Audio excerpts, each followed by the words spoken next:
Welcome back to Behind the Seal. My name is Mally, and I am your host for today's episode. And we are joined by Chett Norton, General Manager at Durabla Canada. Hey, Chet, thanks for hopping on today. How's it going?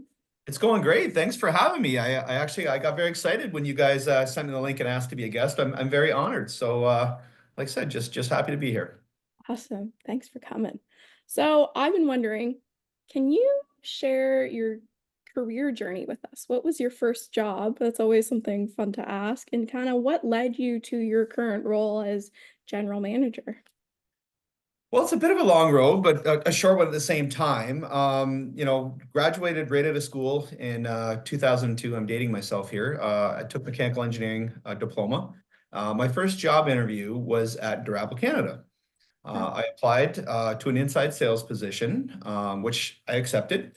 I had options for other things, and I was just kind of drawn to the place. And I met a gentleman by the name of Dick Deegan, who was a general manager at the time, and straight shooter, and Mike Shorts. I was actually replacing him as the inside sales guy, and we got along, and I just figured it would be a good fit. And so I took the job. I stayed actually at Durabla for 2 years, doing inside sales and technical inquiries. My now wife, girlfriend at the time, we got engaged, and she was a travel nurse, so she moved to the States. So I left on good terms, and always kept in touch with Mike and everybody, and they were good personal friends, but good people to work with. And I actually in 2011 I moved back to Canada from living in the States, and Mike had they were just starting to open the new building at Triangle Fluid Controls.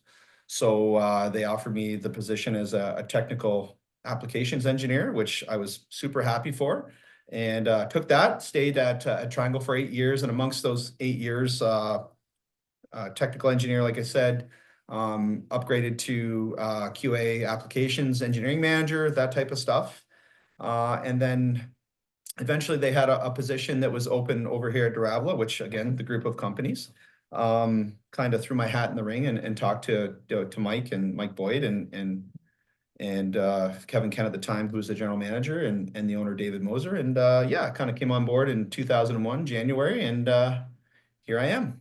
Wow.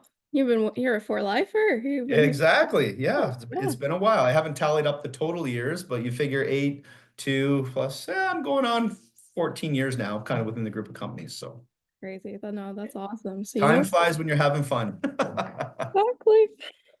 So you know a lot about Durabla, probably, I'm hoping.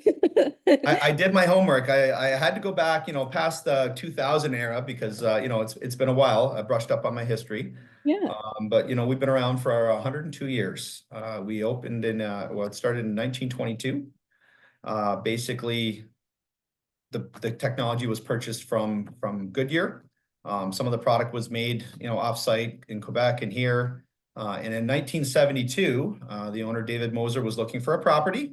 And as the story goes, he was flying over in a helicopter around the 401, and he looked down and boom, he kind of said, this is the spot we want to be. So we planted roots, or they planted roots, and I guess it was 72, and started the calendar production of some of the compressed products. And moving forward, it's been here ever since. So we've been involved with the Belleville community for 52 years, which is awesome, and still going strong. Awesome. Yeah, a nice little deep dive, a little fate moment. Yeah, a little bit on the history, and I could go back a little bit further. Obviously, we basically at one point, some key points, our flagship Durlon 8500, which we all love, myself included. I bleed green. Basically, that was started in 1985, and that kind of really got the CNA, or the compressed non-asbestos material, rolling. We came up with some products like Durlon 8300 around 98, 99. We purchased our first Amtech machine, which is a very technical piece of equipment for gasket testing. I think we were the first company in North America in 99 to have one of those. Still one of the only 4 or 5 that are in North America now. But that was a really big achievement for us. We were really, really proud and happy to have it, and we still are. And then, some few things on bumps along the road. 2008, Durabla and Triangle kind of, created their own separate divisions, I guess you could call them. And we kept plugging away. Obviously, the PTFE and, the semi-metallics and all the fabricating and stuff that TFC does, we still manufacture all the compressed sheets here. In 2004, 2015, I believe it was, we got into the compression molding business. So we still do a lot of compression molding here for, tank car gaskets, manways, all sorts of stuff. So we've been in that. And then in 2017, another big addition to the things that we do here, many hats, we acquired a rubber roller business. So we do a lot of rubber roller recovering and fabricating for all types of industries, print rollers, conveyor belts, plastic industry. So we just keep evolving and kind of, still in the rubber business. That's our core niche, right? But at the end of the day, it's, keep growing and keep doing new things. Yeah, it's nice to keep kind of dipping into those extra corners, I guess. And Exactly. it's cool to hear about the history of the gaskets because mostly when you ask, it's just about the general business. So thanks for that. This is a little dive into the 8500 and all that. So you've been here a while. Throughout kind of your career, are there any key experiences or challenges that made like a real big impact on your growth in the company? I think really like, being when I started, I was very young. I had a good mentor, Mike Shorts, who, I'm still good friends with, no longer with us, but really kind of took me as under his wing, and I kind of emulated a lot of the things that he did because he was very successful. And basically when I started as a technical person, because I really love the technical stuff, the gasket guru, all that kind of stuff that, we did and all that kind of stuff. I really enjoyed it, and it was problem solving. And at a very young part in my career, I got involved with the FSA. Really dove into the technical committee and, became a committee chair at one point. A lot of technical papers, and I presented a paper in Punta Arenas, Chile, like the very tip of South America. Like next stop is like Antarctica. I was young, 20 some years old, presenting, and I've got an earpiece, and there's 12 different languages, and it was overwhelming, but very exciting. And at that point, I kind of was like, you know what, I can do this. I know my stuff. We have good team, good people, and just kept getting more and more involved. A lot of it was through the FSA. Like I said, I met some really good people like Ron Prasad from Chesterton. Just an absolute great guy. Super passionate, very technical, and he's not a selfish person. He's not trying to promote himself. He's always about the better good of, sealing. And so doing all those things, I think early in my career, really kind of propelled me and give me the confidence too, when you're working with your peers. In the industry, at that time it's still an older industry with a lot of knowledge, and it's not something that you can acquire, by reading a book or, the next day. It's kind of case by case scenario, and, times of gaining that experience. So, I think that had a really big part of it. Part of the job traveling to, I've basically been to every continent but Africa and Australia. I think I'm at trip number 18 to China. I was always told if I hit 20, I wouldn't have to go anymore, which I didn't mind going. I liked it. I liked the challenges, the culture.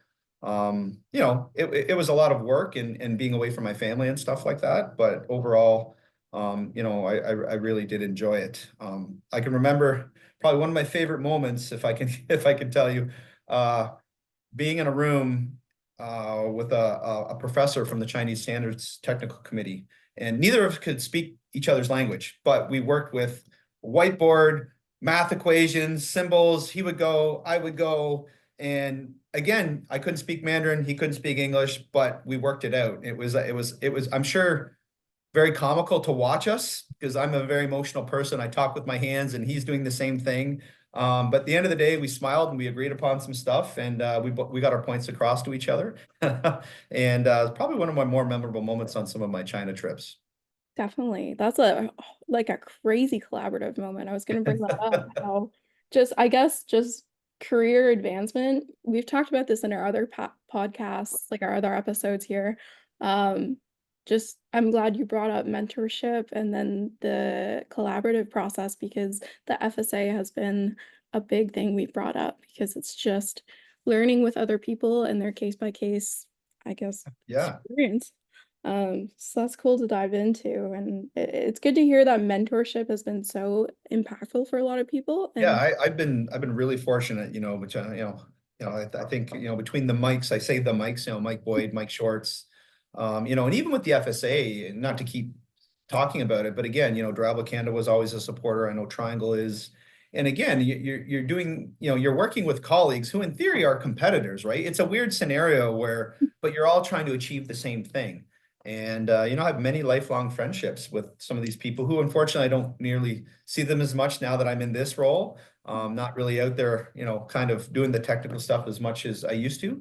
But again, I still, there's a part of me that still really misses it. And I do look forward to when I get a chance to kind of do that stuff. I'm like, you could pass this along. I'm like, no, I want to do this. Yeah. And but it's been very rewarding. Yeah. Yeah, definitely. We'll try to rope you in on some more technical. Maybe. So I do have to tell you, I don't think I've met someone who loves gaskets as much as you do. I think when at the Durlawn sales meeting, it was really, really put into ingrained in me that, oh, this man knows gaskets. Because the gasket guru you brought up before, that's pretty much emulated after you and all that stuff. What has driven that passion, I guess, and or just even just the manufacturing industry? I think the biggest thing is, maybe it's the engineering mind and myself, tinker. I like to take stuff apart, like fixing stuff, time permitting with the schedule. But overall, I think it's just that feeling of satisfaction when you have a person that has a genuine problem and you're trying to help them solve it. And, that solution doesn't necessarily mean you have to use a Durlon product. We want to give you the right solution. And in doing that, I think, we gained a lot of trust in people and a lot of respect because it can be very tricky. There's so many different complicated scenarios or basically conditions that are underlying that can cause either a gasket to fail or something not to seal. And again, it's not just the gasket. It could be the installation, it's the environment, the media. So it's always very challenging. It's not just, oh, I'm going to check A, B, and C. Well, 9 times out of 10, there's 12 other conditions that either aren't considered or are unknown at the time. So you could only make a recommendation or a solution based on what you knew. So I really got a lot of enjoyment and self-satisfaction out of helping people out. I really like the aspect of going to plants. Like, you visit and you see things and processes and some of these places, as you know, are monstrous. You go to a paper mill or a refinery, like, I mean, you're talking like miles and miles of piping, right? It's a gasket person's dream when they see that kind of stuff. So I think really just the satisfaction of coming up with a solution is probably what makes me tick overall. And I can't say that there's the odd one that, because when people come to you for a solution, they don't give you the easy underlying fruit, right? They're like, hey, I got this real problem. I want you to solve it, and if you can crack that, then yeah, maybe we'll do some other stuff. So, people don't usually show their hand too easily and give you the low-lying fruit. But it's been yeah, I think overall just the technical aspect of it, I really enjoy it and coming up with a solution, regardless of the product, it's kind of something that I really take a lot of pride in. Yeah, definitely. It's not always about the sales aspect. No, Yeah, it's the problem solving that's I find always super rewarding when you see something that actually works. I find in my work as well, it's just you see the payout and you see just you're just a little empathic moment, just helping yeah, someone you out. kind of have that aha moment, or kind of like it's like because as you know, there's in theory what works on paper, but we know in the real world that doesn't normally happen. So you can get yourself 95% there, and then make it work. That definitely is a good feeling. Definitely, for sure. So you brought up earlier kind of how work has taken you away from your family. How have you balanced this new sort of leadership role in your personal life? And how do you maintain that nice work-life balance everybody is striving for these days? It can be hectic at times. Again, we bring that on ourselves. We have 3 kids, 15, 13, soon to be, and 11. They play multiple levels of hockey and sports and, activities and, all stuff that we love watching them do. I think, with the work schedule here, it's pretty chaotic. But I'm going to give a lot of props to my team that I have here. Obviously, I can delegate a lot of stuff and let them do their job. And they do a great job, and they give me the flexibility to manage and do all the other things and not get kind of bogged down in the weeds sometimes. If you saw my personal calendar, it's about 8 shades of colors for all the color coordinating. But definitely, being organized is huge. My wife is probably busier than I am. She's a nurse and teaches part-time. So, with the shift work and stuff, it's about communication and talking about things. And again, color coding. I come in every morning. I usually do a to-do list up before I go home. Just 5 key things that I want to get done the next day. And usually, you got to stay until you get those things done. Sometimes it's a little earlier, because you've got to leave a little bit due to, some unforeseen issue with, taking a kid to hockey practice or, switching around, doing stuff. But overall, I think it's just being super organized. Overall, this company's been very good to me. And like I said, it's mostly goes to the team. Like overall, doing their job and doing a good job is very important. And it definitely is less headaches on my end at the end of the day. So I want to give a lot of thanks to, guys like Noel and Trevor and Brian in accounting and Andrew in inside sales. Without that team, it would make my life a lot more stressful. Yeah, that's good. It's good to hear. Teamwork on both ends, it seems like. Absolutely. Dave and yeah, your whole team at Durabla, fantastic people. That's good to hear. So finally, for those who are kind of aspiring for that leadership role, mostly in manufacturing, do you have any advice based on just your experiences? Well, I think, the first thing is when you start in any job, obviously, take it all in, be a sponge, absorb all the information. I think it's important to learn all the processes. I've been pretty fortunate to kind of work through a lot of those through, Durabla and Triangle, and kind of understand how the products are made, which again helps understand how they're used and, vice versa, so that they're kind of go hand in hand. And then once you get to that point, I think, being a good listener is really important. Overall, it's easy to just react or kind of make a knee-jerk reaction. But I think overall, being a good listener is important. You need to be empathetic, within reason, obviously, but I think, that goes a long way, with people, understanding what makes them tick is a huge thing. But you've just got to trust the people that you put in those positions. Let them do their job, and don't be afraid to delegate. Don't take on too much. I know it's really hard to let go of the babies or the brainchild or the things that you've created. But again, to be successful, you need to bring those people that are underneath you with you. And I think that's a good indication. If you're doing that, I think you're doing a good job, overall. So I think those are my key points, that kind of hopefully will help people as they start their journey. Definitely, yeah. We have a lot of young people coming into the manufacturing industry, so I think just gaining that knowledge is essential at first. Everyone wants to rush their life, and I think Yeah, you don't be in a rush. And again, and I really appreciate, people coming in being very, very eager and want to learn and ask a lot of questions. And that saying is true. There's no such thing as a stupid question. Because people think differently and, you get a lot of people, we don't all think the same, right? What makes you tick or how you think. And, a lot of the times with a lot of the people that you surround yourself with they're opposites, which are a good thing because you're kind of like you're each other's blind spot, yeah, right? Where, if you're a very outgoing, empathetic person, you could have someone that's more controlled and a little bit more cautious and thinks, and kind of having a mixed bag of guys or employees, females included, it definitely helps you out, covers all your bases. yeah, the whole teamwork aspect again. That's all. Absolutely. Yeah. Learn how to work in a team. Teamwork makes the dream work. Yeah. Well, thank you so much for sitting down and slotting me in your very colorful schedule that you have going on. I appreciate it. I know you're a very busy You man. guys were orange today, just in case you wanted to know. I love that color. Thank you. That's awesome. No, I appreciate it so much.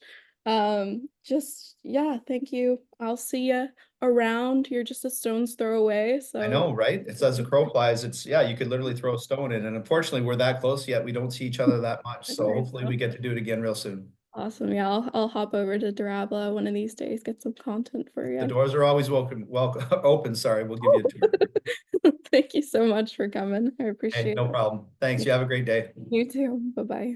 Thank you for tuning into this episode of Behind the Seal. If you haven't checked out the last two, be sure to do that. And let us know in the comments if you have a topic on your noggin, if you know someone that would be a great guest, let us know, and I'll see you next time.